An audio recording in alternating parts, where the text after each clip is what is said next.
lisan dan hatinya, pasti terjadi keajaiban. Kalau ketika kita berdoa, hati kita yakin seutuhnya kepada Allah, pasti Allah nggak akan ngecewain kita, nggak mungkin. Allah itu nggak mungkin mengecewakan kita. Allah sendiri kok yang berjanji, wa idza sa'alaka ibadi anni fa inni qarib ujibu da'watad da'. Itu Allah yang bilang, ujibu da'watad da'. Aku tuh dekat. Artinya berharaplah kepadaku gitu. Dan aku akan mengijabah setiap orang yang meminta kepadaku. Jadi Allah sendiri yang berjanji akan menunjukkan keajaiban, mengabulkan permintaan-permintaan yang baik dari hambanya, sehingga tidak perlu kita ragu, Allah gak mungkin ngecewain kita.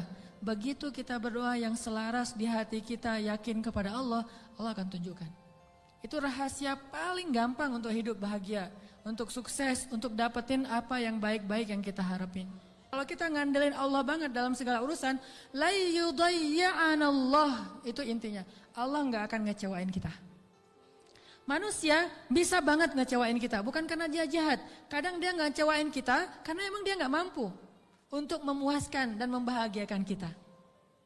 Bukan karena dia pengkhianat. Seorang istri, seorang suami kadang mengecewakan kita bukan karena dia nggak sayang sama kita, tapi dia nggak mampu memenuhi semua kebutuhan kita. Dia terbatas. Dan justru juga banyak orang yang sengaja ngecewain kita karena dia jahat. Tapi ada juga orang baik ngecewain karena dia nggak mampu. Tapi Allah maha baik dan maha mampu. Bukan cuma maha baik. Kalau baik doang nggak mampu, ya apa bisa kita lakuin kan? Tapi kalau baik dan mampu, nggak ada batas. La haula wala quwata illa billah. Keajaiban-keajaiban yang luar biasa terjadi dalam hidup kita kalau kita mengandalkan Allah. Selaras antara lisan dengan hati kita. Andalkan Allah. Gimana caranya biar kita dapat keajaiban? Buat Allah percaya sama kita. Itu tips yang paling penting. Buat Allah percaya sama kita. Kalau Allah udah percaya, udah selesai. Kalau Allah udah radhiyallahu an, Allah udah ridha, Allah udah percaya, Allah udah mengatakan kita siddiqun. Apa itu siddiq? Orang yang benar. Berarti Allah akan tunjukkan banyak sekali kebaikan dan keajaiban dalam hidup kita. Buat Allah percaya sama kita. Sehingga Allah menyebut kita orang yang benar. Ulaika humus shadiqun. Dia itu orang yang benar. Wadhkur fil kitab Ibrahim innahu kana siddiqan nabiyya. Ibrahim itu hambaku yang siddiq. Nih kisah Ibrahim yang luar biasa yang dulu sering kita baca. Ibrahim itu by the way orang mana? Orang mana Ibrahim teh? Orang Irak. Ibrahim aslinya dari Irak. Dari Basrah. Mirip dengan Imam Hasan al-Basri, Basrah. Jadi Ibrahim itu orang Irak. Lalu berdakwah di Irak di usia 17 tahun tuh udah mulai kayak kita lah anak ABG tapi udah hijrah. Hijrah pemikiran tapi bukan hijrah dari dosa kepada yang baik. Hijrah pemikiran. Dari awalnya mikirnya macam-macam, agak liar gitu. Wah ini Tuhan saya, yaitu matahari. Ini Tuhan saya, yaitu bulan. Ini Tuhan saya, yaitu bintang. Kan liar ya. Sampai akhirnya, ini semuanya tenggelam. Tuhan saya adalah pencipta semua ini. Dan di usia segitu beliau ditaruh di dalam api dan yakin banget kepada Allah. Dia punya seorang ayah, namanya Azar. Azar ini seniman nyeleneh. Kalau seniman doang masih mending kan? Ini udah seniman nyeleneh. Kalau seniman doang dia dengan artnya, dengan seninya itu hak dia. Tapi ketika dia nyeleneh, gimana? Dia membuat patung lalu menyuruh orang untuk menyembah patung buatannya. Dan dia juga tokoh agama yang ngajarin cara nyembah patung buatannya, ngajarin doa-doanya. Sehingga orang menyembah patung buatan Azar. Lalu dia punya kedudukan di sisi rajanya, Namrud. Sehingga ketika anaknya berdakwah di sana, kedudukan Azar ini terancam, akhirnya dia diusir. Ibrahim diusir dari Irak, disuruh pergi atau dibunuh. Akhirnya berangkatlah Ibrahim bersama 2 orang. Satu istrinya yang terkenal sangat cantik. Sampai para ulama mengatakan belum pernah Allah menurunkan seorang wanita cantik di muka bumi. secantik Sarah. Itu perempuan paling cantik yang pernah ada di muka bumi. Kalau yang paling sempurna, Asiyah, Maryam, Khadijah, Fatimah. Tapi kalau yang cantiknya kayak Nabi Yusuf, itu Sarah tuh. Kalau laki-laki ganteng, Yusuf. Kalau perempuan cantik itu Sarah. Simbol kecantikan perempuan di muka bumi. Bukan siapa yang di Mesir teh? Cleopatra. Cleopatra kalau di film-film mah agak-agak hitam ya. Kurang menurut saya mah.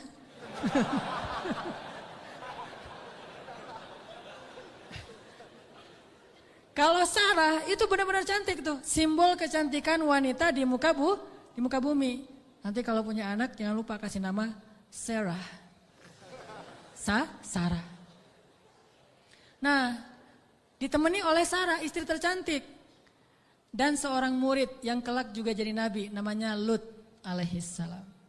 Lut masih muda, masih ABG, baru belajar kepada Ibrahim. Jalan nih bertiga, dari Irak menuju ke Palestina. Di tengah jalan, lewat Mesir, Raja Mesir jatuh cinta kepada Sarah, namanya juga cewek cantik. Untung gak ada adegan ngiris tangan kayak Yusuf ya. Ngelihat Sarah, wah gitu, enggak. Karena dia bukan nabi, tapi cantik banget. Sampai raja aja yang di Mesir banyak cewek cantik, tapi masih jatuh cinta kepada Sarah. Saking cantiknya Sarah. Begitu tahu Sarah adalah istrinya Ibrahim, akhirnya raja jadi segan, gak berani. Soalnya Ibrahim terkenal dengan kebijaksanaannya, kearifannya, ilmu yang luas. Sehingga lama-lama malah rajanya merasa takjub kepada Ibrahim. Karena tahu ilmu Ibrahim yang sangat banyak, ini menurut sebagian riwayat. Ini riwayat yang terakhir saya baca, ternyata yang paling kuat. Akhirnya raja ini menitipkan salah satu putrinya kepada Ibrahim yang kita kenal dengan nama Hajar. Ternyata Hajar itu menurut sebagian ulama, ini penelitian terakhir, bukan budak Mesir. Hajar itu putri raja. Raja ini punya puluhan anak dari banyak istri karena mereka tidak ada syariat, tidak ada 1, 2, 3, masna wa thulatsa wa ruba. Adanya asyarah, isyrun, salasun, 10, 20, 30. Istrinya banyak gitu. Sehingga anaknya ratusan. Salah satu di antara anaknya yang perempuan, putrinya namanya Hajar. Dan Hajar ini putri kesayangan Raja Mesir. Dititipin kepada Ibrahim untuk jadi apa? Nyantri di rumah Ibrahim, belajar kebijaksanaan dari Ibrahim. Dititipin nih. Hajar juga cantik. Tapi tetap Sarah paling cantik. Berangkat ke Palestina, bertiga sekarang, berempat. Ibrahim, Hajar, Sarah, Hajar dan Lut. Sampai di Palestina sekian tahun, Ibrahim gak dikaruniai anak dari Sarah. Akhirnya Sarah karena merasa tidak tega kepada suaminya, dan suaminya sangat menginginkan anak laki-laki untuk meneruskan dakwahnya, Sarah nawarin kepada Ibrahim, Kang Ibra, wes. Kang Ibrahimovic kalau orang ini ya, kalau bola teh. Kang Ibra, apa Neng? Ini Akang serius mau punya anak? Ya serius satu Neng, siapa juga yang gak mau punya anak? Ini mah kalau disundakan. Gimana kalau Akang nikah lagi? Tuh Neng jangan canda tuh Neng, gitu. Malu-malu gitu ya. Ini senang dicerita yang gini-gini nih. Padahal saya bukan mau ngomongin ini ya, tentang la haula wala quwata illa billah, cuman agak-agak banyak gimmicknya. Jangan bercanda, udah gak usah ngomong yang gitu-gitu, gak lucu. Ini emang gak lucu kan, serius. Sambil menitikkan air mata ya. Enggak. Terus maksudnya gimana? Gimana kalau dengan Hajar? Hajar udah belajar lama dengan Ibrahim dan udah ketahuan oleh Sarah, Hajar ini perempuan yang soleha, yang baik, yang bijaksana, cocok insya Allah untuk Ibrahim, dan dia lebih muda jauh. Akhirnya Nabi Ibrahim meminta petunjuk dari Allah. Kalau di kita mah sholat galau teh istikharah. Sholat galau dulu. Kalau dulu Nabi Ibrahim minta petunjuk Allah, akhirnya Allah menyetujui. Ya udah, Sarah udah dapat petunjuk dari Allah. Gimana jawaban Allah? Ya aku sih terserah kamu. Atau aku sih yes, nggak tahu kalau kamu gitu ya. Ya udah kalau Mas Anang yes, saya juga yes gitu.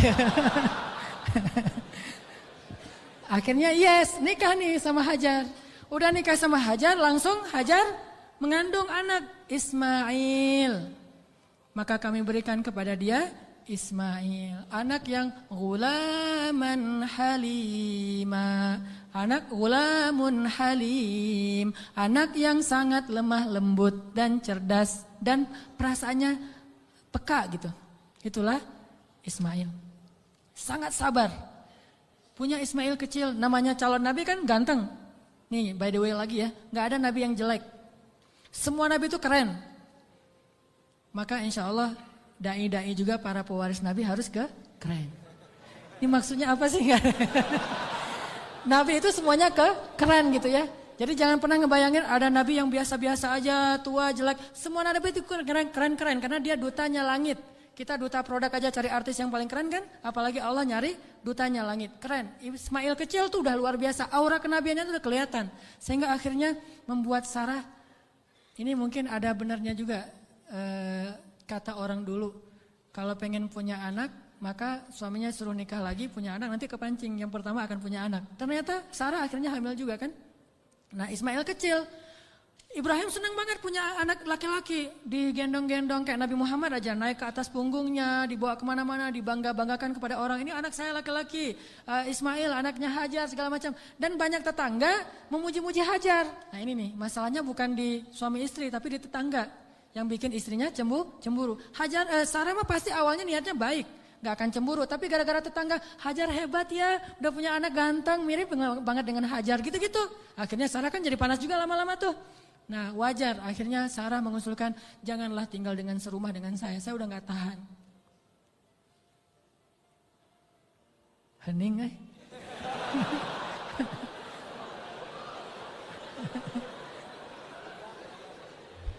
deg-degan dengar kayak gini, kayak film horor. Kata Sarah, wahai, lupa, bukan wahai, Kang Ibra, Neng teh udah gak tahan serumah sama Hajar. Kenapa tuh Neng? Ya semua tetangga muji-muji Hajar. Aduh, Neng teh apa itulah? Oh ya udah, minta lagi petunjuk Allah. Akhirnya Allah kasih perintah. Perintahnya apa? Pindah rumah, tapi nggak tanggung-tanggung, pindah kota, pindah negara dari Palestina ke Saudi Arabia, dulu namanya Bakkah. Wahai Ibrahim, bawa Hajar dan anakmu ke sebuah lembah Bakkah. By the way, perjalanan dari Palestina ke Mekah butuh waktu 2 jam naik pesawat. 2 jam naik pesawat itu kurang lebih dari Jakarta ke Medan atau Jakarta Surabaya. Tapi Ibrahim tidak naik pesawat, tidak naik buruk, tidak naik onta, nggak naik kuda, jalan kaki. Apakah Hajar protes? Kemana Kang Ibra? Pokoknya ikut aja lah, gitu. Oh iya, udah ikut aja. Nggak pernah nanya kemana, ini saya aja tadi nanya. Nggak pernah nanya kemana ya Ibrahim, nggak. Kata Ibrahim, ya Hajar dapat perintah dari Allah, kita ke lembah Bakkah. Ikut, ya sami'na wa ata'na. Gak pernah nanya kemana, gak pernah naik apa, terus bekalnya gimana, terus gak ada rest area di mana aja, di kilometer berapa. Enggak, udah aja jalan gitu.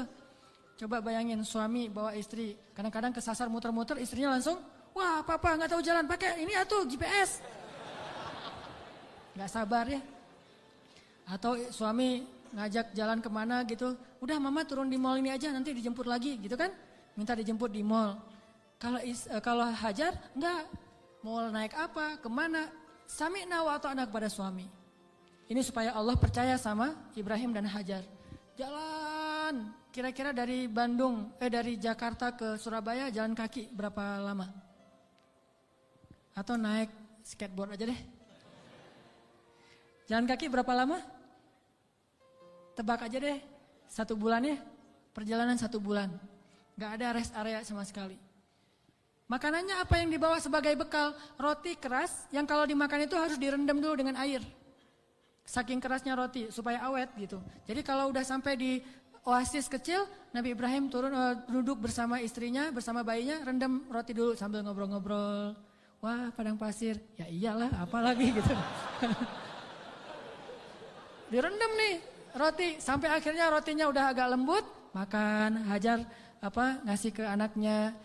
Udah gitu jalan lagi, sebulan bayangin, gak pernah nanya kemana sih Ibrahim, ini nyasar kemana sih kita, gak bawa peta gitu, enggak sama sekali, jalan aja, sami'na wa ata'na.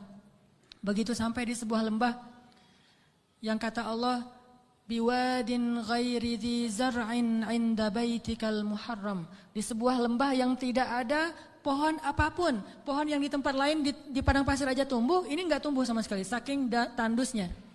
Udah sampai di lembah itu, kemudian Ibrahim mengatakan, di sinilah tempat kita. Ini rumah kedua kita. Hajar enggak pernah banding-bandingin, "Oh, rumah Sarah enak tuh di Palestina. Kok saya ditaruh di sini?" Enggak. Udah, "Oh iya, tinggal di sini teman Ismail." Dan enggak ngomong-ngomong juga, ini gara-gara Hajar, gara-gara Sarah nih.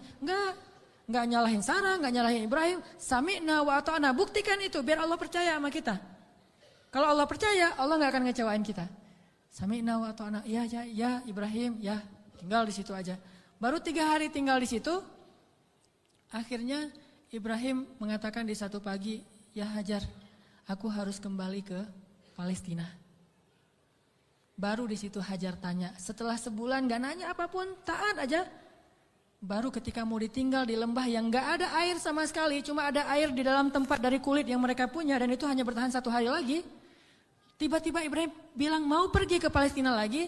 Baru di situ Hajar bertanya dengan lembut sekali, "Ya Ibrahim, kenapa kamu meninggalkan kami di sini?" Nanyanya gitu. Mendengar pertanyaan ini Ibrahim gak tega dan langsung pergi. Gak menjawab, gak ngelihat, pergi aja. Melihat suaminya pergi, anaknya lagi digendong. Ibrahim Hajar gak pernah mengatakan, "Kamu tega sama saya? Kalau kamu tega sama saya minimal jangan tega dong sama bayi saya." Sinetron banget ya. Ini sama bayi saya nih, bayi kita Ibrahim. Ini hasil cinta kita berdua gitu kan. Enggak sama sekali, gak baper lah. Iman tuh mengalahkan baper. "Ya Ibrahim, kenapa engkau tinggalkan kami di sini?" Cuma sesingkat itu pertanyaannya, lembut lagi tuh, dan gak marah-marah. "Pokoknya kalau kamu pergi, jangan balik lagi." Gak gitu. Ibrahim gak tega, akhirnya Ibrahim jalan aja. Begitu agak jauh Ibrahim jalan, baru Sarah nanya dengan pertanyaan yang benar. "Allahu amaraka bihadza?" Apakah Allah yang menyuruhmu begini? Allah, jadi kalau A-nya panjang itu artinya apakah Allah? Kalau Allahnya pendek berarti Allah aja. Jadi kalau kita azan jangan Allahu Akbar, Allahu Akbar. Apakah Allah Maha Besar? Itu salah ya. Makanya A-nya jangan kepanjangan, kecuali bertanya. Allah, A itu apakah? Makanya Hajar bilang Allahu amaraka bihadza? Apakah Allah yang menyuruhmu begini ya Ibrahim? Baru Ibrahim berhenti dan mengatakan ya. Ini setelahnya kalimatnya powerful banget. Apa kata Hajar? Idzan la yudayyi'anallah. Kalau gitu pergilah wahai suamiku, Allah enggak akan mengecewakan kami. Coba. Baru Allah percaya sama Hajar. Kalau gitu pergilah suamiku, Allah enggak akan mengecewakan kami. Jadi kita, "Mah, Papa pergi dulu ya." Papa baru datang pergi lagi. Enggak usah dijawab. Langsung aja nyalain kendaraan. Nanti istri akan nanya, "Pa, Allah yang nyuruh Papa pergi." Gitu. Baru dijawab. Kalau dia nggak nanya gitu berarti pertanyaannya salah, jadi jangan dijawab. Udah jangan nyalain kendaraan deh, pakai helm. Gereng. Ujung-ujungnya baru nanti dia SMS, "Pa, kemana Pa? Allah yang nyuruh Papa pergi ya." Baru kita bilang, "Bener mah, Allah yang nyuruh." Yaitu untuk ta'lim, kan Allah yang nyuruh kan? Ta'lim. "Oh kalau gitu pergilah Pa, selama-lamanya."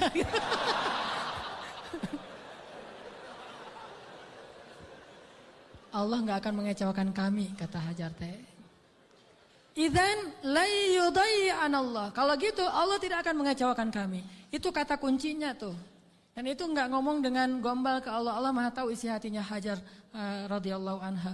Makanya Allah percaya banget sama Hajar. Akhirnya pergilah Ibrahim. Nggak ngomong, "Ya suamiku jangan lupa kirim SMS ya. Udah sampai di mana kan khawatir gitu. Jangan lupa kirimin bekal setiap bulan 10 juta aja, nggak usah banyak-banyak." Gitu. Nggak ada bekal. Tahu berapa lama Ibrahim meninggalkan Hajar di situ? 13 tahun. Nggak ada kabar, nggak ada apa-apa. 13 tahun. Kalau kita mah baru keluar 13 jam mungkin. Wah udah curiga nih. Gak pulang-pulang 13 jam. Jangan-jangan pingsan lagi. 13 tahun gak pulang-pulang. Hajar ditinggalkan dengan air hanya bertahan 1 hari aja. Udah gitu Hajar gendong anaknya Ismail tinggal di situ berdua aja di tengah padang pasir. Gelap banget kalau malam dingin, kalau siang panas banget. Dinginnya itu saya karena lama tinggal di padang pasir. Gini-gini saya ini orang padang pasir ya. Jadi kalau malam dinginnya tuh sampai kayak jarum nusuk-nusuk ke kulit. Itu di padang pasir, dinginnya malam. Kalau pagi, kalau siang panasnya itu kayak kita dibakar. Ekstrim, bawa bayi. Hari pertama masih aman, masih bisa minum, rotinya direndam. Hari kedua habis air, Ismail menangis. Panik kan? Ini gimana nih, air cari di mana? Lari-lari yang kita tahu, naik ke atas bukit. Di mana ada burung yang kalau ada burung berarti pertanda ada air. Nggak ada burung, tapi ngelihat genangan air, turun lari. Karena pengen mendapatkan air buat anaknya yang masih kecil. Sayang banget sama Ismail. Pas turun lari ternyata nggak ada apa-apa. Naik lagi ke bukit berikutnya yang namanya Marwah. Turun mondar-mandir. Kenapa sampai 7 kali di tempat yang sama? Saking paniknya. Ismail terus dari kejauhan terdengar suaranya menangis. Pas Hajar sampai di bukit Marwah, suara tangisan itu hilang. Mulailah Hajar was-was dan khawatir. Jangan-jangan Ismail sudah meninggal karena kehausan. Akhirnya Hajar berlari ke arah Ismail. Ketika dia mendekat, dia melihat seorang laki-laki bertubuh yang gagah gitu. Dia pakai baju jubah berwarna putih, dia pakai sorban berwarna putih, seperti saya pulang dari masjid. Malaikat, kalau ini malaikat beneran. Kalau tadi kata anak kecil, oh malaikat lewat gitu. Kalau ini malaikat beneran. Dan dia memberi minuman kepada Ismail. Dialah Jibril alaihissalam. Tapi Hajar kan gak tahu itu Jibril. Dikirain orang yang mau perdagangan manusia atau apa gitu. Datang Hajar ke arah Ismail. Tiba-tiba laki-laki itu menghilang. Namanya juga malaikat, tling gitu aja hilang gitu. Udah hilang, dilihat di bawah kaki Ismail ada mata air yang kita sebut Zam-Zam. Minumlah, mulailah peradaban di situ. Dan Zam-Zam ini mata air paling ajaib di dunia. Paling berkah, seberkah susu ibu kepada anaknya. Kenapa saya bilang berkah? Dia keluar sesuai dengan kebutuhan. Ketika jamaah haji ramai di kota Mekah sampai 3 juta orang, mereka tidak kekurangan air Zam-Zam. Masing-masing minum, setiap datang ke masjid minum Zam-Zam. Pulang dari masjid minum Zam-Zam. Pulang ke kampung halaman bawa Zam-Zam 1 liter, 5 liter, 10 liter. Kan? 3 juta orang tapi gak pernah kurang dan gak pernah kering air Zam-Zamnya. Keluar terus untuk 3 juta orang. Begitu musim haji selesai, Zulhijjah berlalu, berganti dengan bulan Muharram, di stoplah haji dan belum dibuka visa umroh. Sehingga Mekah sepi. Kalau kita umroh di waktu itu yaitu umroh transit, kita bisa cium Hajar Aswad setiap kali kita putaran tawaf. Saking sepinya. Tapi air Zam-Zam tidak membanjiri kota Mekah. Kalau lagi rame, keluar banyak. Kalau lagi sedikit, keluar sedikit. Air yang sangat berkah, keajaiban dari Allah. Akhirnya tinggallah di situ. Yang luar biasa, 13 tahun tidak dijenguk oleh suaminya, Hajar gak pernah ngejelek-jelekin ayahnya Ismail di hadapan Ismail. Kamu harus tahu, kamu gak boleh seperti ayahmu nanti kalau udah gede.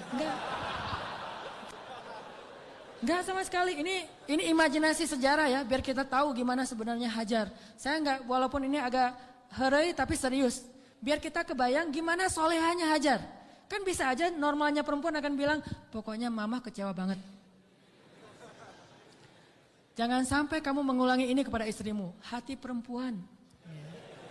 Gak pernah ngomong kayak gitu. Padahal pantas gak sih Hajar kecewa? Pantas ya, 13 tahun gak ada berita. Dan secara fikih itu udah bisa meminta cerai loh. Secara fikih udah bisa khulu itu minta cerai kepada hakim. Tapi Hajar tidak sama sekali menjelekan Ibrahim di hadapan anaknya. Apa buktinya? Ketika 13 tahun kemudian datang Ibrahim, Ismail akrab-akrab aja sama ayahnya. Ayah gitu. Oh ini nih mah orangnya nih mah. Nah. Wah udah nih, kan Ismail udah gede, 13 tahun orang Arab kan beda sama kita, 13 tahun kita kan masih culun.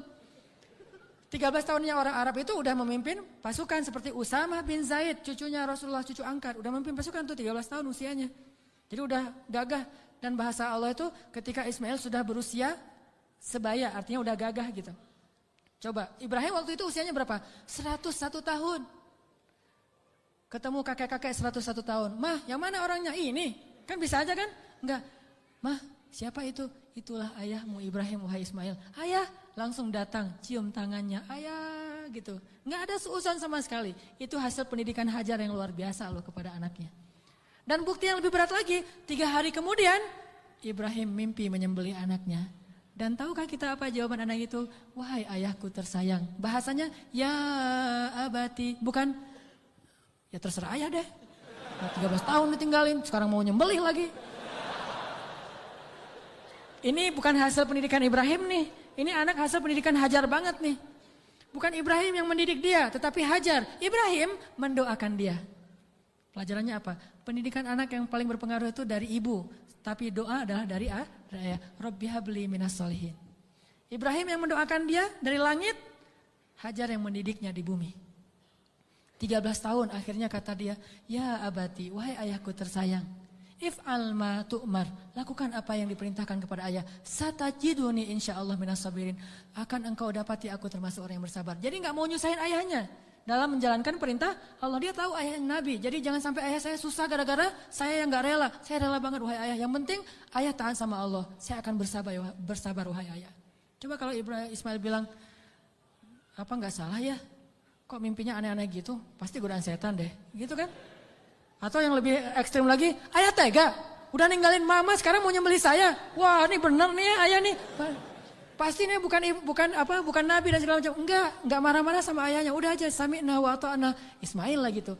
Anak seorang siddiq, anak seorang ibu yang siddiqah, anak seorang ayah yang siddiq dan melahirkan anak juga yang siddiq. Dan itu bukan basa-basi ya, benar-benar dibawa ke sebuah jabal kurban namanya bukit di daerah Arafah. Di sana Ibrahim udah mengasah parang, golok. Ketika ngelihat golok, Ismail nggak bilang, ternyata serius ya? Kirain tadi main-main gitu. Enggak, serius. Ismail tahu, udah ditidurkan Ismail. Sebelum ditidurkan Ismail curhat dulu sama ayahnya. Ya ayah, ya abati. Abati itu panggilan lembut. Kalau yang biasa ya abi. Jadi kalau kita bilang abi itu biasa. Kalau mau lebih lembut, abati. Itu lembut banget. Wahai ayahku tersayang. Ya abati. Supaya ayah tidak berat hati dalam melakukan perintah ini, tolong tutuplah wajah saya, biar ayah gak ngelihat wajah saya. Takut kasihan. Oh ya, ditutup. Wahai ayah, tutup tubuh ayah dengan kain, supaya darah saya tidak mengenai baju ayah dan dilihat oleh ibu, nanti ibu jadi sedih. Ditutup. Wahai ayah, sampaikan salam saya ke ibu. Saya sayang sekali kepada ibu. Coba gimana hati seorang ayah. Terakhir, ayah, tajamkan pisau itu supaya memudahkan saya. Berarti yakin banget kan? Gak ada sama sekali kepikiran oleh Ismail, tenanglah ntar diganti dengan domba. Gak kepikiran. Itu mah kita yang udah yakin karena udah baca buku. Dan salah lagi baca bukunya. Buku yang kita baca tuh Ismail tiba-tiba berubah jadi domba. Terus Ismailnya kemana? Kan gitu kan bukunya? Padahal gak gitu. Ismailnya dibangunkan, dombanya keluar dari bukit terus disembelih. Bukan Ismail berubah jadi domba, tetap aja anaknya. Cuma ada dikutuk jadi domba kan? Saya kayak malin kundang. Enggak, itu mah salah dalam catatan buku sejarah. Ya ayah, sampaikan salam saya ke ibu ya. Dan tolong jangan ceritakan ini dulu kepada ibu. Padahal dia tahu ibunya soleha banget dan kuat banget. Akhirnya ditaruhlah golok itu di leher Ismail. Dan Ibrahim mengatakan Bismillah ya Allahu Akbar. Mau ditarik tuh. Yakin dan Allah tahu isi hati Ibrahim. Mau ditarik, Ismail udah pasrah aja. Udah ini terakhir kali saya hidup di dunia. Baru ketemu 3 hari dengan ayah saya. Pas mau ditarik, Allah tahan tangannya Ibrahim seperti orang stroke. Gak bisa gerak gitu. Baru Allah berfirman. Ya Ibrahim, qad saddaqtar ru'ya. Engkau sudah membenarkan perintah. Allah udah percaya sama Ibrahim sekarang. Ditahan. Akhirnya kata Allah, angkat Ismail. Ini adalah balaun mubin. Inilah ujian yang berat untuk melihat siapa yang benar-benar beriman. Gitu cara Allah percaya sama kita. Lewat ujian hidup kita. Lewat masalah-masalah kita. Apakah kita masih yakin sama Allah? Sampai ke titik darah penghabisan masih yakin sama Allah? Justru di titik itulah nanti Allah percaya sama kita. Allah ganti semua musibah itu sebagai rahmat. Allah kasih dia seekor domba yang sangat besar. Dan kelak itu menjadi syariat yang sangat indah bagi kaum muslimin. Diabadikan sepanjang masa, ribuan tahun dikenang. Ini bukti. Maka buat Allah percaya sama kita, maka Allah gak akan mengecewakan kita. Ingat kata-kata Hajar, la yudayyi'anallahu idzan. Kalau Allah yang memerintahkan gini, berarti Allah tidak akan mengecewakan saya. Cukuplah Allah yang menyuruh kita, yakin Allah gak akan ngecewain kita. Udah setelah itu, hasbunallah, la haula wa la quwata illa billah, tawakkaltu ala Allah, aslamtu ilallah, dan seterusnya. InsyaAllah kita akan melihat keajaiban. Itu aja teman-teman yang dirahmati Allah. Mudah-mudahan kita menjadi orang yang bisa selalu mengandalkan Allah dalam hidup kita. Sampai Allah percaya sama kita, lalu Allah menunjukkan keajaiban dalam setiap urusan kita. Marilah kita tutup dengan berdoa. Semoga ilmu yang sederhana yang baru kita dapatkan. Ya Allah, segala kebaikan ada di tangan-Mu ya Allah. Ya Allah, Engkaulah yang maha pemurah ya Allah. Ya Allah, Engkaulah yang maha pengasih ya Allah. Ya Allah, tidak ada yang susah dan sulit bagimu ya Allah. Engkau maha kuasa atas segala sesuatu ya Allah. Engkau hanya mengatakan kun, maka segalanya menjadi seperti kehendak-Mu ya Allah. Ma syi'ta kan wa ma lam tasya lam yakun ya Allah. Apa yang Engkau kehendaki pasti terjadi, dan apa yang tidak Engkau kehendaki tidak akan terjadi ya Allah. Kami yakin kepada kebesaran-Mu ya Allah. Kami yakin tidak ada hal yang mustahil bagi-Mu ya Allah. Tidak ada hal yang mustahil satupun di muka bumi ini, di langit dan di bumi bagi-Mu ya Allah. Engkaulah yang telah menciptakan langit yang maha luas, yang bahkan kami belum tahu di mana tepi dari langit itu ya Allah. Engkaulah yang telah menciptakan bintang-bintang yang sangat banyak, bahkan kami tidak sanggup menghitung jumlahnya ya Allah. Engkaulah yang telah menciptakan setiap butir-butir yang ada di dalam tanah, yang kemudian tumbuh menjadi tanaman, menjadi pohon yang besar, lalu memberikan buah-buah yang ranum kepada kami. Engkaulah yang telah memberikan janin di dalam rahim para perempuan-perempuan yang Engkau kehendaki, yang dengan itu Engkau menciptakan manusia dengan bentuk yang sempurna. Engkaulah yang maha kuasa atas segala sesuatu ya Allah. Engkau memberikan rezeki kepada siapa yang Engkau kehendaki. Tidak ada yang bisa menghalanginya, tidak ada seorang pun ya Allah. Engkau punya segala cara, bahkan kadang Engkau tidak perlu cara untuk memberikan kebaikan kepada hamba-Mu. La haula wa la quwwata illa billah. Tidak ada daya dan upaya kecuali Engkau ya Allah.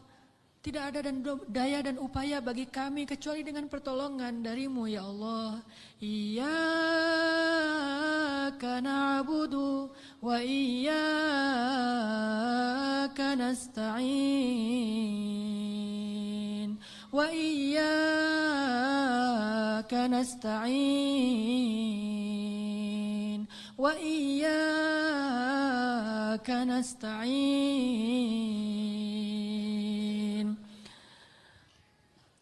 Ya Allah, sesungguhnya salat kami, ibadah kami, ruku dan sujud kami, hidup kami persembahkan untuk-Mu ya Allah.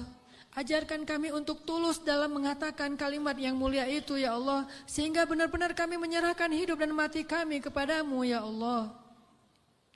Inna salati wa nusuki wa mahyaya wa mamati lillah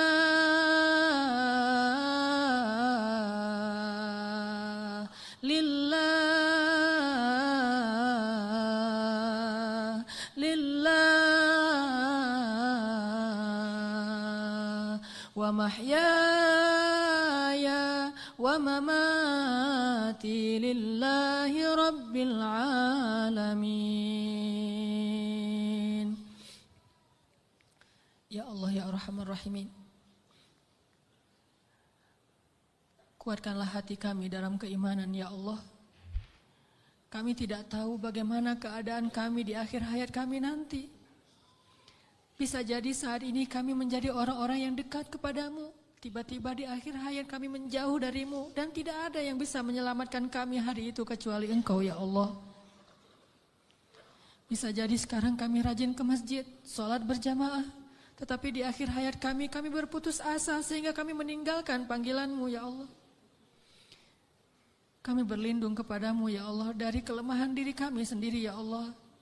Kami tahu Nabi-Mu pernah bersabda, bisa jadi seseorang sepanjang hidupnya beramal solih, amal ahli surga sampai jaraknya dengan surga hanya sejengkal saja, tetapi berlalulah ketetapan yang lain sehingga dia mati dalam keadaan syirik dan kufur dan masuklah dia ke neraka.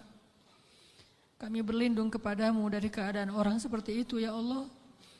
Tidak ada yang bisa menjamin kami selamat. bukan ibadah kami, bukan sholat, bukan sujud, bukan rukuh kami, bukan kesolehan kami. Bahkan orang yang paling soleh seperti seorang laki-laki Bani Israel bisa kufur dan akhirnya su'ul khatimah di akhir hayatnya ya Allah. Hanya Engkau yang bisa menjamin akhir hayat kami ya Allah. Kami belum merasa aman meskipun sekarang kami bersyukur mendapatkan hidayah untuk berhijrah. Tetapi tidak ada yang menjamin kami bisa istiqomah seperti ini sampai akhir hayat ya Allah. Ya muqallibal qulub, ya muqallibal qulub, tsabbit qulubana. Wahai yang membolak-balikan hati, tetapkanlah hati kami dalam keimanan ya Allah. Tetapkanlah hati kami dalam keimanan ya Allah sampai akhir hayat kami agar kami bisa menutup usia kami dengan kalimat la ilaha illallah, dan hanya itulah jaminan bagi kami untuk selamat di akhirat ya Allah. Ya Arhamar Rahimin, kami kadang pernah melihat saudara-saudara kami yang Engkau uji dengan sakit yang amat berat, dan mereka bersabar menghadapi ujian itu. Mereka miskin, lalu Engkau uji dengan sakit yang bahkan banyak para dokter mengatakan mungkin tidak akan sembuh lagi. Dan mereka hampir tidak punya harapan untuk sembuh, tetapi mereka bersabar dan ridho dengan ketetapan-Mu. Lalu kami menyadari bagaimana jika kami yang Engkau berikan ujian seperti itu. Apakah kami akan sabar atau kami akan berputus asa ya Allah? Ketika kami harus merasakan sakit 24 jam dalam sehari yang luar biasa rasanya, apakah kami akan bersabar atau kami berputus asa sehingga kami datang kepada para dukun atau akan bunuh diri dalam keadaan kufur ya Allah? Tidak ada yang menjamin kami akan kuat pada hari itu kecuali Engkau ya Allah. Wahai yang menggenggam hati hamba-hambanya, genggam eratlah hati kami dalam kasih sayang dan hidayah-Mu ya Allah. Kami berserah diri kepadamu ya Allah. Ya Arhamar Rahimin, jangan biarkan kami tergelincir ketika kami mendapatkan ujian-ujian yang sesungguhnya ujian itu agar Engkau percaya kepada keimanan kami. Sadarkanlah kami selalu, agar kami selalu percaya bahwa ujian adalah agar kami membuktikan keimanan kami kepadamu, sehingga kami bisa bertahan dalam ujian itu ya Allah. Kuatkanlah kesabaran kami ya Allah. Lapangkanlah dada kami ya Allah. Bimbinglah fikiran kami agar selalu berhusnuzon kepadamu dan kepada hamba-Mu ya Allah. Ya Arhamar Rahimin, bantulah kami dalam segala masalah kami ya Allah. Engkaulah yang maha pemberi rezeki, limpahkanlah rezeki yang halal bagi kami ya Allah. Tidaklah kami meninggalkan pekerjaan yang menurut syariat agama-Mu itu haram, kecuali karena kami takut kepadamu ya Allah. Dan kami yakin Engkau menyediakan yang lebih baik setelah kami berhijrah dari pekerjaan yang haram itu ya Allah. Kami percaya dan yakin. Maka tunjukkanlah keajaiban kepada kami. Beri kami rezeki yang lebih baik setelah kami meninggalkan yang syubhat. Ya Arhamar Rahimin, di antara kami ada yang berharap sekali Engkau anugerahkan keluarga yang menyejukkan mata. Anugerahkanlah keajaiban kepada kami. Berikan kepada kami pasangan-pasangan yang menyejukkan hati kami. Mungkin kami mencintai seseorang karenamu, tetapi dia tidak tahu tentang perasaan kami. Beritahu kepadanya ya Allah, karena tidak tahu bagaimana cara kami mendekatinya kecuali mendekat kepada Rabb-Nya ya Allah. Engkaulah Rabb hati segala makhluk-Mu ya Allah. Ya Allah, jadikanlah kami termasuk orang-orang yang Engkau bimbing perasaannya agar selalu mencintai yang Engkau cintai ya Allah. Ya Arhamar Rahimin, anugerahkanlah juga untuk kami. Jika di antara kami ada yang sedang sakit, beri kami kesabaran dan kesembuhan ya Allah. Jika di antara kami ada yang telah wafat, maka rahmatilah saudara kami yang telah kembali kepadamu ya Allah. Ya Arhamar Rahimin, ampunkanlah dosa ayah dan ibu kami ya Allah. Bagaimanapun juga, karena jerih payah, keringat, darah, air mata mereka kami tumbuh menjadi orang yang seperti sekarang ini ya Allah. Menjadi orang yang insya Allah dengan seizinmu menjadi orang yang bahagia ya Allah. Karena perjuangan orang tua kami lah akhirnya kami bisa hidup layak ya Allah. Walaupun kami sering mengkufur dan mengingkari kebaikan orang tua kami ya Allah. Ya Arhamar Rahimin, kami tidak sanggup membalas kebaikan orang tua kami.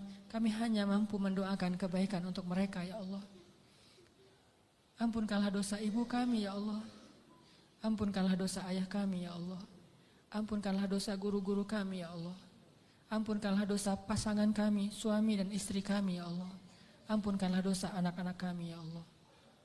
Ya Arhamar Rahimin, tunjukkanlah mujizat-Mu untuk kaum muslimin di Gaza.